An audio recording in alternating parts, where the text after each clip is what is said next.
Students, आज मैं आपको क्लास 12th केमिस्ट्री में चैप्टर इलेक्ट्रोकेमिस्ट्री का नर्स्ट इक्वेशन वाला पार्ट डिस्कस करूंगी।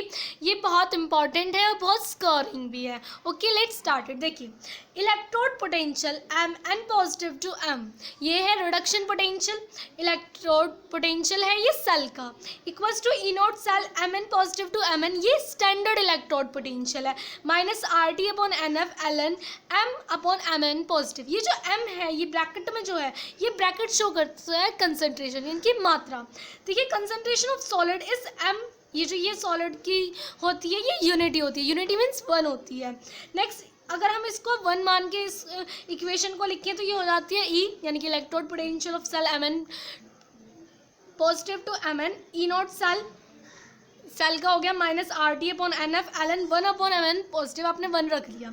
नेक्स्ट, अब क्या क्या टर्म है, ये जो ई नॉट एम एन पॉजिटिव है, ये जो है ये वाला, ये स्टैंडर्ड इलेक्ट्रोड पोटेंशियल है सेल का। ये आर जो ये गैस कांस्टेंट है जिसकी value 8.13 joule kilo inverse small inverse होती है। फैराडे एफ जो है फैराडे कांस्टेंट है, यहाँ जो एफ है इसकी वैल्यू होती है 96500 coulomb mall inverse. T temperature जो यहाँ पर है ये केल्विन में होता है, एंड एम एन पॉजिटिव ये कंसंट्रेशन होती है जो स्पीशीज जो आप सेल में जो एलिमेंट आप ले रहे हो।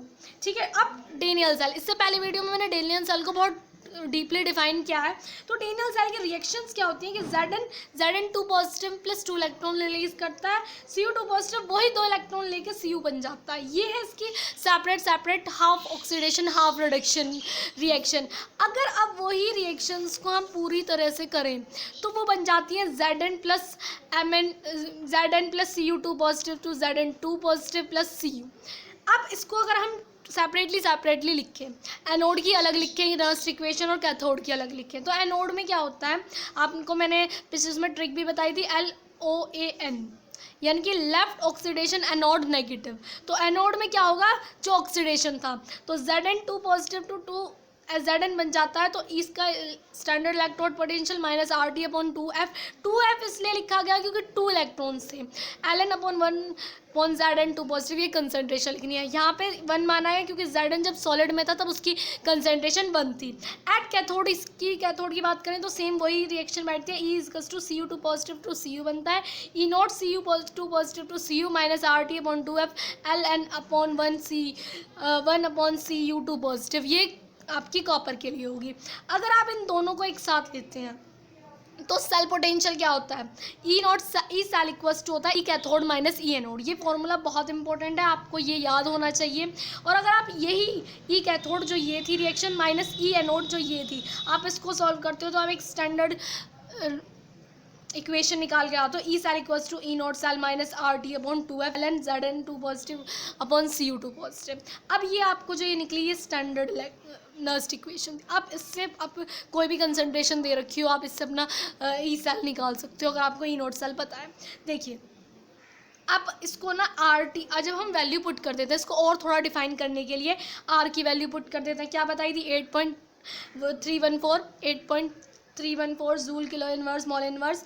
आप टेम्परेचर केल्विन में 273 डिग्री रख लें, में फैराडे की यूनिट रख लें, तो आप इसको सॉल्व करके ये निकाल लेते हैं। क्या है, e cell equals to e not cell minus 0.059 upon 2 log, इस क्योंकि आपने लॉग Ln की वैल्यू भी रखी 2.314, तो उसका Zn 2 पॉजिटिव और Cu 2 पॉजिटिव आ जाता है। फॉर अदर सेल्स, अगर आप और किसी सेल्स के लिए रखना चाहते हैं, मीन्स अब हर जगह तो डेनियल सेल नहीं आएगी, न्यूमेरिकल्स में तो आपको मैग्नीशियम की सेल भी दे देंगे, कॉपर की अलग सेल दे देंगे, तो उसके लिए क्या होगा, E cell minus equals to होता है E nought cell minus 0.059 upon N. N जो है वो इलेक्ट्रॉन्स जो ट्रांसफ़र हो रहे थे, एन नंबर, जैसे इसमें 2 इलेक्ट्रॉन्स का ट्रांसफ़र हो रहा था, किसी में 6 का होता है, किसी में 3 का होता है, वो सेल पर डिपेंड करता है। ठीक है, लॉग प्रोडक्ट अपॉन रिएक्टेंट, हर बार आपको प्रोडक्ट ऊपर लिखना है और रिएक्टेंट नीचे लिखना है। ओके, आई होप आपको समझ में आ गया होगा। ये थी इसकी थ्योरी से कोई कुछ नहीं पूछता, फॉर्मूला याद होने चाहिए, इक्वेशन पता होनी चाहिए, तरीका पता होना चाहिए, आप न्यूमेरिकल आसानी से सॉल्व करते हैं। अब आ जाते हैं बात एक न्यूमेरिकल करने पे। देखिए, आपको नर्स्ट इक्वेशन फाइंड करनी है, मीन्स आपको लिखनी है नर्स्ट इक्वेशन, और ईएमएफ ऑफ सेल निकालना है, जो ई सेल जो होती है वो निकालनी है। तो आपको रिएक्शन दे रखी है Mg सॉलिड में दे रखा है प्लस Mg 2 पॉजिटिव, कंसंट्रेशन दे रखी है 0.001 मोलर, और आपको सॉल्ट ब्रिज लगाया हुआ है Cu2 पॉजिटिव से Cu बन रही है। अब देखिए क्या करना है, आपको दी हुई है E not cell of Mg2 positive. अब देखिए क्या दे रखा है आपको, Mg जब इसकी जीरो ऑक्सीडेशन स्टेट थी और +2, यानी कि ये जो आपको ऑक्सीडेशन, ये जो इलेक्ट्रोड पोटेंशियल दे रखा है ये ऑक्सीडेशन इलेक्ट्रोड पोटेंशियल, लेकिन आपको हमेशा रिडक्शन पोटेंशियल यूज़ करना है। इसलिए अगर ये पॉजिटिव में दे रखा है तो आप इसको नेगेटिव में चेंज कर लीजिए। लेकिन ध्यान रखना है कि अगर ये ऑक्सीडेशन पोटेंशियल दे रखा है तो ही आप इसको चेंज करेंगे अपोजिट साइन से, वरना अगर रिडक्शन पोटेंशियल दे रखा है तो आप एज इट इज़ ही रखेंगे। आप देखिए Cu2 पॉजिटिव से Cu, यानी कि 2 पॉजिटिव से 0 हो रही है, यानी कि रिडक्शन हो रहा है, यानी कि रिडक्शन पोटेंशियल दे रखा है और ये सही दे रखा है। अब आपको रिएक्शंस लिखनी है अलग अलग। Mg से Mg2 पॉजिटिव बना, 2 इलेक्ट्रॉन्स रिमूव करें, Cu2 पॉजिटिव से 2 इलेक्ट्रॉन लिए Cu बना, और आप इसको बैलेंस करके इक्वेशन लिख देते हैं। अब फॉर्मूला वही ई नोट सेल निकालना है आपको। ई नोट सेल के लिए ई नोट कैथोड माइनस ई नोट एनोड करना है। आपने वैल्यू पुट करनी है 0.34 माइनस के 2.36 आवर्स को सॉल्व करिए 2.70 वोल्ट आप इलेक्ट्रोड स्टैंडर्ड इलेक्ट्रोड पोटेंशियल निकाल लेते हैं एक सेल का। उसके बाद नस्ट इक्वेशन लिखनी है, ई सेल इक्वल्स टू होता है ई नोट सेल माइनस 0.059/2। 2 क्यों लिया, क्योंकि 2 इलेक्ट्रॉन्स का ट्रांसफर हो रहा था। लोग Mg2 positive to Cu2 positive. आपने जिसकी वैल्यू आपने ई नॉट सेल की वैल्यू आपने यहाँ से निकाली, आपने वैल्यू पुट कर ली, माइनस 0.0259/2 रखा, आपने ऐसे लिखा। लोग कंसनट्रेशन Mg2 पॉजिटिव की दे रखी थी ये, और Cu2 पॉजिटिव की दे रखी थी ये, आपने वैल्यू पुट करी, सॉल्व करा। अब देखिए आपने पॉइंट से पॉइंट हटाया तो ऊपर बन जाता है log 10, तो आप log 10 की वैल्यू जो होती है वो 1 हो जाती है। तो ई सेल इक्वल्स टू हो जाएगा 2.7 माइनस 0.059/2। अब आप इसको लगभग 0.029 कुछ करके, तो आप इसको 0.03 लिख देते हैं अप्रॉक्स, और आप इसको सॉल्व करते हैं तो E cell equals to 2.67 volt आ जाता है। ये रहा क्वेश्चन। अब मैं अगर आपको ये क्वेश्चन सॉल्व करूँ, मैंने ये लिखा हुआ था ताकि आपके सामने एक बार और सॉल्व कर दिया जाए। देखिए आपको दे रखा है A+2 B positive B2 positive A2 positive में चेंज होगा। पहले आपको क्या करना है, ये क्वेश्चन आपको खुद से भी करके ट्राई करना है। देखिए आपको सिंपल पहले लिखनी है रिएक्शंस। रिएक्शन A से A2 पॉजिटिव में चेंज हुआ तो 2 इलेक्ट्रॉन्स रिमूव करें, और B2 पॉजिटिव +2 इलेक्ट्रॉन लेगा तब B बनेगा। सिंपली आपको इसकी ई सेल दे रखा है, इस बार आपको ई नोट सेल निकालना है, ठीक है, स्टैंडर्ड पोटेंशियल निकालना है। तो आपको सिंपली वही वैल्यूज़ जैसे आपने पिछले क्वेश्चन में की हैं वही करना है। क्या करना है कि ई सेल इक्वल है ई नोट सेल माइनस 0.059।